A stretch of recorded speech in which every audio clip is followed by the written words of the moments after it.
क्या होता अगर गोकू शिनोबी दुनिया में आ जाता और माद्रा से भी ज्यादा ताकतवर बन जाता। आज कोई हेलो या लंबा इंट्रो नहीं, सीधा इस माइंड ब्लोइंग थ्योरी में डाइव करते हैं। एक ऐसा इमेजिनरी सिनेरियो जिसने पूरे इंटरनेट पर तहलका मचा दिया है। चलिए देखते हैं, जब दो सबसे एपिक एनिमे यूनिवर्स आपस में टकराते हैं तो असल में क्या होता है। जरा इमेजिन कीजिए, एक ऐसी शिनोबी दुनिया जहां टेल्ड बीस्ट्स, अकात्सुकी और निंजा वॉर्स का खौफ हर तरफ है। और ठीक इसी दुनिया के बीचों बीच ब्रह्मांड के सबसे पावरफुल वॉरियर यानी गोकू की एंट्री होती है। सबसे बड़ा ट्विस्ट ये है कि उसके पास निंजा वाला चक्र तो है ही नहीं, बल्कि उसके पास कुछ ऐसा है जो इस पूरी दुनिया के लिए एकदम अनजाना और लिटरली कई गुना ज्यादा खतरनाक है। तो सवाल ये है कि क्या वो इस दुनिया को तबाह कर देगा या इसका अल्टीमेट रक्षक बनेगा। इस मिस्ट्री की शुरुआत होती है एक बहुत ही डार्क और खौफनाक रात से।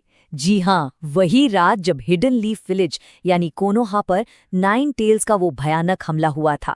लेकिन उस रात आसमान से एक बहुत तेज चमकता हुआ उल्का पिंड भी विलेज के ठीक बाहर आकर क्रैश हुआ, जो असल में कोई आम उल्का पिंड नहीं बल्कि एक स्पेस पॉड था। अब इस मोमेंट को थोड़ा ध्यान से समझते हैं। जब ये क्रैश हुआ उस वक्त होकागे मिनाटो पहले से ही 9 टेल्स के उस खौफनाक चक्र से लड़ रहे थे, लेकिन अचानक उन्हें एक और एनर्जी फील हुई, और ये एनर्जी कुरामा के उस डार्क चक्र जैसी बिल्कुल नहीं थी। ये एकदम वाइल्ड, एंशिएंट और अनस्टॉपेबल थी, जो सीधे सितारों से आई थी। जब मिनाटो वहां पहुंचे तो उन्हें वहां कोई मॉन्स्टर नहीं दिखा, बल्कि एक छोटा सा बच्चा मिला, हमारा बेबी गोकू, जिसके अंदर एक अनलिमिटेड पावर छिपी हुई थी। सोचिए, एक सयान का शिनोबी विलेज में बड़ा होना कैसा होगा। मिनाटो ने गोकू को अपना लिया और वो नरूटो के साथ ही कोनोहा में पलने लगा। विलेज के लोगों के लिए वो मिनाटो का छोटा भाई और नरूटो का अंकल बन गया। लेकिन जैसे जैसे टाइम बीता, उसका वहां बड़ा होना शिनोबी दुनिया के सारे रूल्स को चैलेंज करने लगा। उसकी डाइट, उसकी ताकत, सब कुछ आम इंसानों की समझ से बहुत बहुत बाहर था। निंजा एकेडमी में तो गोकू का एक्सपीरियंस एकदम ही अलग था, क्योंकि उसके पास चक्र इस्तेमाल करने का कोई टैलेंट ही नहीं था, तो उसे एक फेलियर माना गया। दूसरे बच्चे उसका मजाक उड़ाते थे कि ये तो एक बेसिक सा क्लोन जूत्सु भी नहीं कर सकता। लेकिन उन्हें इस बात का जरा भी आइडिया नहीं था कि गोकू का शरीर चक्र से नहीं बल्कि की यानी KI नाम की एक बहुत ही खतरनाक और लिमिटलेस पावर से भरा हुआ था। गोकू की फिजिकल ग्रोथ इतनी तेज थी कि उसने शिनोबी वर्ल्ड के हर लॉजिक को पूरी तरह से डिस्ट्रॉय कर दिया। मतलब सिर्फ 5 साल की उम्र में वो बड़ी बड़ी चट्टानों को एक सिंगल मुक्के में चकनाचूर कर रहा था। 7 साल की उम्र में उसकी स्पीड इतनी ज्यादा हो गई कि इलीट जोनेन निंजा भी उसे पकड़ नहीं पाते थे। और 12 साल तक आते आते तो वो इतना फास्ट हो गया था कि उचिहा क्लैन का लेजेंडरी शेरिंगान भी उसकी मूवमेंट्स को ट्रैक नहीं कर सकता था। और हाँ, गोकू के साथ रोज ट्रेनिंग करके नरूटो का फिजिकल लेवल भी आम निंजाओं से बहुत आगे निकल चुका था। और यहीं पर शिनोबी वर्ल्ड का पूरा पावर स्ट्रक्चर एकदम से कोलैप्स हो जाता है।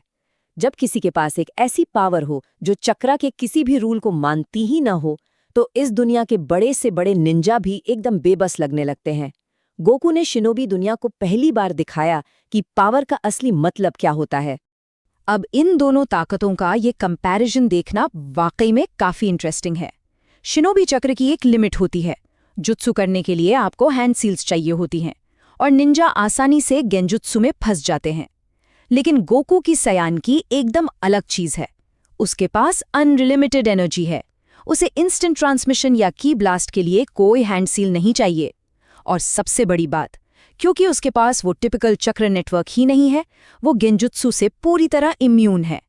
इसीलिए जब ओबिटो ने गोकू पर गेंजुत्सु ट्राई किया तो वो पूरी तरह फेल रहा। और सास्के का फायरबॉल जुत्सु तो गोकू के लिए बस एक हल्की सी हवा के झोंके जैसा था। जाहिर है, गोकू की इस अनबिलीवेबल पावर ने दुनिया भर के खतरनाक लोगों का ध्यान अपनी तरफ खींच लिया। ओरोचिमारू तो गोकू के DNA के पीछे पागल ही हो गया। उसे लगा कि गोकू के पास पक्का शारिंगान से भी कोई तगड़ी और सीक्रेट ब्लड लाइन है। और उधर अकात्सुकी को भी बहुत जल्दी ये रियलाइज हो गया कि अगर ये लड़का ऐसे ही ग्रो करता रहा तो वो सारे टेल्ड बीस्ट से भी बड़ा खतरा बन जाएगा। पेन ने तो यहाँ तक डिक्लेयर कर दिया था कि गोकू उनके मास्टर प्लान के लिए सबसे बड़ा थ्रेट है। लेकिन सच बताऊं, अकात्सुकी या ओरोचिमारू किसी को भी इस बात का जरा सा भी अंदाजा नहीं था कि एक सयान की असली ताकत होती क्या है। ये पूरा सिनेरियो तब पलटा जब चुनिन एग्जाम्स के दौरान नरूटो एक फाइट में बहुत बुरी तरह घायल हो गया। जब गोकू ने अपने सबसे करीबी इंसान को इतने दर्द में देखा तो उसका गुस्सा अपनी सारी हदें पार कर गया और फिर एक जोरदार धमाके के साथ सब कुछ बदल गया। उसी पल गोकू के शरीर से एक भयानक नीली और सुनहरी एनर्जी का ऐसा ब्लास्ट हुआ कि आसमान ही फट गया। उसके बाल सुनहरे हो गए। शिनोबी दुनिया में पहली बार एक सुपर सैयन का जन्म हुआ था। इस टेरिफाइंग ट्रांसफॉर्मेशन की शॉक वेव को पूरी शिनोबी दुनिया ने महसूस किया। दूर दूर बैठे कागेज और लेजेंडरी निंजाओं के सच में पसीने छूट गए थे। ये एक ऐसी पावर का जागरण था जिसे रोकने की औकात इस पूरी दुनिया में किसी की भी नहीं थी। सुपर सयान फॉर्म में आने के बाद तो गोकू ने शिनोबी वर्ल्ड के सबसे डेडली अटैक्स का सच में मजाक बनाकर रख दिया। जब पेन ने हिडन लीफ पर हमला किया तो गोकू ने उसके अल्टीमेट अटैक को सिर्फ एक सिंगल मुक्के में चकनाचूर कर दिया। उचिहा क्लैन की वो अनब्रेकेबल शील्ड यानी सुसानो वो उसके सामने कागज की तरह फट गई। उसकी पावर अप के प्रेशर से समंदर दो हिस्सों में बट गया और जब मादारा ने बैटलफील्ड में आसमान से उल्का पिंड गिराए तो गोकू ने उन्हें हवा में ही धूल में मिला दिया। लेकिन ये सब तो बस ट्रेलर था। असली तबाही तब मची जब शिनोबी वर्ल्ड वॉर शुरू हुई। मादारा उचिहा और कागुया के खिलाफ जो फाइनल बैटल हुई उसने पूरी दुनिया को तबाही के किनारे पर लाकर खड़ा कर दिया। पावर स्केलिंग ने अपनी सारी लिमिट्स तोड़ दी और सच कहूं तो पूरा प्लैनेट इस लड़ाई के झटकों से कांप रहा था। इस वॉर जोन में हमें गोकू और नारुतो की वो अल्टीमेट टैग टीम देखने को मिली जिसका हम सब सपना देखते हैं। एक तरफ 6 बाथ्स सेज मोड में नारुतो और दूसरी तरफ सुपर सयान फॉर्म में गोकू। अब आप मादारा उचिहा को तो जानते ही है, वो आदमी जिसने अकेले पूरी की पूरी शिनोबी आर्मी को घुटनों पर ला दिया था, जिसने मौत को चकमा दे दिया था। गोकू की वो अकल्पनीय ताकत देखकर इतिहास में पहली बार उसे भी असली खौफ का एहसास हुआ। उसे समझ आ गया कि उसके सामने खड़ा ये वॉरियर इस डायमेंशन का है ही नहीं। खैर, जब टेंटेल्स और बाद में कागुया का असली रूप सामने आया तो चीजें एकदम आउट ऑफ कंट्रोल होने लगीं। इस पीक मोमेंट पर पूरे यूनिवर्स को बचाने के लिए गोकू को अपनी लिमिट्स को एक बार फिर से पुश करना पड़ा। ये क्लाइमैक्स इतना ज्यादा एपिक था कि गोकू को अपनी सुपर सैयन गॉड फॉर्म को अनलॉक करना पड़ा। जब नारुतो की 6 पास चक्र पावर और गोकू की डिवाइन सैयन गॉड की आपस में मिली तो उन्होंने एक ऐसा अल्टीमेट अटैक किया जिसने कागुया को पूरी तरह से ओवरवेल्म कर दिया। ये वो आइकॉनिक मोमेंट था जिसने शिनोबी इतिहास की सबसे बड़ी और शानदार जीत को जन्म दिया। और जब फाइनली धूल छटी और दुनिया में फिर से शांति वापस आई तो होकागे बन चुके नारुतो के साथ उसका अंकल और गुरु गोकू बहुत ही गर्व से खड़ा था।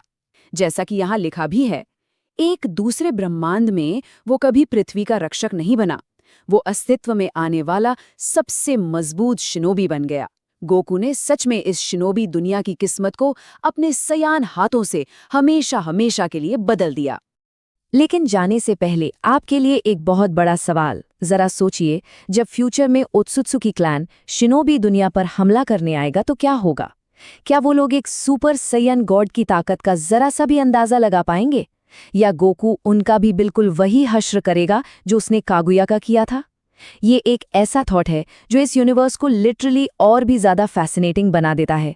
ऐसे ही कमाल के कॉन्सेप्ट्स और उनके इन डेप्थ एक्सप्लेनेशंस के लिए हमारे साथ बने रहिए।